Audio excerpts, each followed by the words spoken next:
Welcome dear रॉकर्ड, स्वागत है आपका स्वीट कॉम्बैट के अगले पार्ट में। तो दोस्तों, अगर आप इस चैनल पर नए हैं और अगर आपने पुराने एपिसोड्स नहीं देखे हैं तो पहले उनको जाकर देखिए, तभी आपको ये बेहतरीन और सुंदर सी वेब सीरीज समझ में आएगी।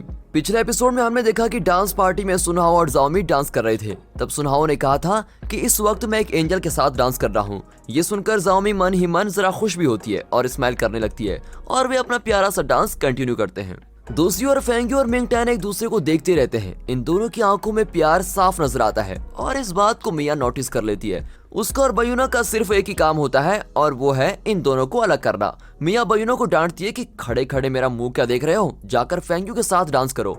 वो भी अपना लक ट्राई करने के लिए फेंग्यू के पास जाता है, लेकिन वो उसके साथ डांस करने से इनकार कर देती है। अब बयूनो मिया को देखता है कि अब मैं क्या करूं सीनियर। अबे तेरा काम फ्लॉप हो गया तो क्या हुआ, मेरे वाले को तो उससे दूर लेके जा। अब इस पर बयूनो मिंगटैन से कहता है कि क्या तुम मेरे साथ रेस्टरूम चलोगे। मिंगटैन कहता है कि मुझे नहीं जाना, लेकिन बयूनो उसको जबरदस्ती लेके जाता है। और अब यहाँ फेंग्यू उदास हो जाती है, लेकिन मिया को इतनी खुशी होती है जैसे उसने कोई चैंपियनशिप जीत ली हो। अब अकड़ू अपनी किस्मत आजमाता है और कहता है कि वाह, इतनी खूबसूरत लड़की इस तरह अकेले अच्छी नहीं लगती, चलिए मेरे साथ डांस कीजिए। मिया कहती कि हाँ जरूर करेंगे, लेकिन तुम सबसे पहले अपने लिए एक एम्बुलेंस तो बुलवा लो। और ये सुनकर अकड़ू कहता है कि मुझे प्रिंसिपल बुला रहे हैं, मैं अभी आया। और ये कहकर वो भाग जाता है। इतने में फेंग्यू भी वहां से जाने लगती है और मिया उसको फॉलो करती है। अब बयूनो मिंगटैन को बाहर लेके आता है। तब वहाँ कुछ लड़कियां बयूनो के साथ फोटो लेना चाहती हैं और वो बड़े ही मजे से उनके साथ पोज करने लगता है। अब इतने में मिया उसको कॉल करके कहती है कि मिंगटैन को अंदर लेके आओ, मुझे उसके साथ डांस करना है। लेकिन इतने में फेंग्यू गायब भी हो जाती है। अरे अब ये कहाँ मर गई, ये सोचकर मिया का बहुत ही बुरा हाल हो रहा होता है। अब वहाँ मिंगटैन भी कहीं नजर नहीं आता। बयूनो परेशान हो जाता है, क्योंकि अगर मिया को पता चल गया कि हीरो उसके साथ नहीं है तो बयूनो को काट खाएगी। अब पता चलता है कि मिंगटैन एक पेड़ के पास खड़ा है और तब फेंग्यू वहां कर पूछती है कि तुम यहाँ पर क्या कर रहे हो। वो एक्चुअली वहाँ भीड़ में हवा नहीं आ रही थी, इसलिए मैं यहाँ पर चला आया। फेंग्यू कहती है कि मेरा भी यही हाल है। और तब मिंगटैन फेंग्यू को निहारने लगता है और कहता है कि इस ड्रेस में आप बहुत ही सुंदर लग रही हैं। फेंग्यू कहती है कि थैंक यू, तुम भी बहुत हैंडसम लग रहे हो। इस ड्रेस में तुमको देखकर लगता है जैसे तुम बहुत ही अच्छा डांस कर सकते हो। अब हीरो कहता है लेकिन मुझे तो डांस करना बिल्कुल आता भी नहीं है। अरे डांस करना कोई रॉकेट साइंस थोड़ी है, जैसे तुम फाइट में मूवमेंट्स करते हो वैसे डांस में भी मूवमेंट्स ठीक से करोगे तो तुम जैसा डांसर कोई नहीं होगा। अब मिंगटैन एकदम धीमी आवाज में जरा घबराकर पूछता है तो क्या आप मुझको डांस सिखाएंगी। और फिर फेंग्यू स्माइल करके मिंगटैन के शोल्डर पर हाथ रखती है और उसका हाथ अपनी कमर पर रखकर स्टेप बाय स्टेप उसको डांस सिखाने लगती है। और यहाँ मिंगटैन की धड़कनें बिल्कुल डबल हो जाती हैं। और फिर थोड़ी देर दोनों डांस करते हैं। और दोस्तों, बैकग्राउंड म्यूजिक का तो पूछे ही मत, सुपर लव वाली फीलिंग वाला म्यूजिक बज रहा होता है। अब यहाँ पर मिया बयूनो की खबर लेती है कि तुमने मिंगटैन को कहाँ मिस कर दिया, कहीं वो और फेंग्यू मिलकर डांस तो नहीं कर रहे हैं। अरे एक काम भी ठीक से नहीं कर सकते तुम। अरे आपने कौन सा ढंग का काम कर लिया है सीनियर, आपने भी तो फेंग्यू को मिस कर दिया। अब मैं किसके साथ डांस करूंगा, क्यों ना आप और मैं डांस करें। और मिया फिर डांटती है कि मैं क्या यहाँ तुम्हारे साथ डांस करने के लिए आई थी। और तब इस पर बयूनो मिंगटैन जैसा एक मास्क पहनकर आता है और कहता है कि अब तो आप मेरे साथ डांस करेंगी ना। और फिर मिंगटैन का चेहरा देखकर मिया बहुत ही खुश होकर उसके साथ डांस करने लगती है। लेकिन वो जब भी अपना फेस दिखाता है तो मिया डांटती है कि अरे ये अपना फेस हटाओ यार, उसी का फेस रहने दो, मजा आता है।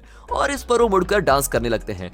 अब इस तरह ये दोनों एकदम क्यूट डांस करने लगते हैं। अब इन दोनों को देखकर जाओमी और सुनहाओ कहते हैं कि इन दोनों की जोड़ी बहुत ही अच्छी लग रही है। दूसरी ओर फेंग्यू और मिंगटैन डांस कर चुके हैं और फेंग्यू मिंगटैन को अपने घर लेके भी आई है। अब क्योंकि कुछ दिनों में टूर्नामेंट स्टार्ट होने वाला है, इसीलिए वो उसको डिफरेंट फाइट मूवमेंट समझाती है। तुम्हें अपोनेंट के मूवमेंट्स को भी बहुत ध्यान से ऑब्जर्व करना होगा और तुम्हें पता होना चाहिए कि वे किस तरह की फाइट टेक्निक्स यूज करेंगे। यहाँ तुम एक बहुत ही अच्छे टैलेंटेड फाइटर के साथ फाइट करने वाले हो। ये कहकर वो अपने भाई फेंग जोयू की तरफ इशारा करती है। अब मिंगटैन कहता है कि ये तो बहुत छोटा लड़का है। तब फेंग जोयू कहता है कि मैं उम्र में भला ही छोटा जरूर हूँ, लेकिन मैंने आपसे ज्यादा ट्रेनिंग ले रखी है। इतना ही नहीं, मैं भी देखना चाहता हूँ कि आप में ऐसा क्या है कि जो मेरी दीदी आप पर हमेशा फिदा रहती है। और इसको सुनते ही फेंग्यू उसको गुस्से में देखती है।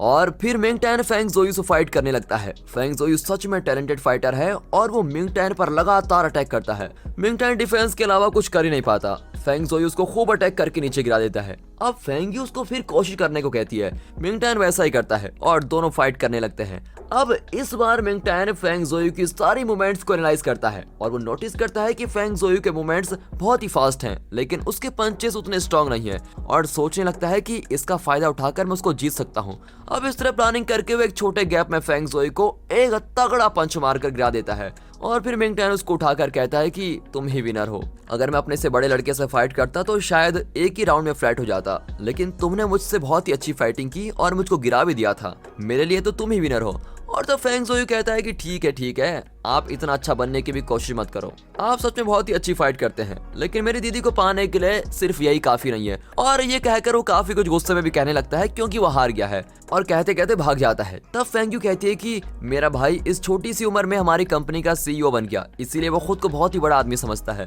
उसने जो भी कहा वो उसकी नादानी थी, उसकी बात सीरियसली मत लेना। अब इस पर मिंग टैन कहता है कि अगर इस उम्र में वो इतनी बड़ी कंपनी को हैंडल कर सकता है तो वो सच में बहुत ही टैलेंटेड लड़का है। तो फेंग यू बताती है कि अगर मैं आज ज़ेंगजी कॉलेज में पढ़ती हूँ तो उसका कारण सिर्फ मेरा भाई है। और ये कहकर वो अपना फ्लैशबैक बताती है।